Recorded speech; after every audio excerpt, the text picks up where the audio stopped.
Paraqiti sot një rezolut lidhur me Kosovën dhe rolin e Bashkimit Evropian në atë vend. Rezoluta përshëndet dislokimin e suksesshëm të EULEX-it në gjithë Kosovën, përfshi dhe pjesën në veri të lumit Ibër. Parlamenti Evropian i bën thirrje Serbisë që të vazhdojë të ruajë një rol konstruktiv i cili është në përputhje me aspiratat e atij vendi për antarësimin në BE. Këtë shpresë shfaqi dhe antari i grupit Aleanca e Lirë Evropiane, Jost Jagendic. I hope, I'm not 100% sure, but there are encouraging signs that Serbia, the Serb government, the majority of the Serbs...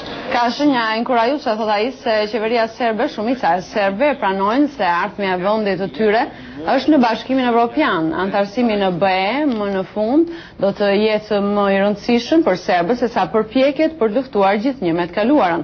Mendoj se më në fund Serbia ndoshta nuk do ta njohë pavarësinë e Kosovës, por do të pranojë realitetin në Kosovë. Perspektiva e antarësimit në Bashkimin Evropian për Serbinë është më e rëndësishme dhe shumica e serbe e pranojnë një gjë të tillë, tha zoti Jagendic. Parlamenti Evropian voton nesër për rezolutë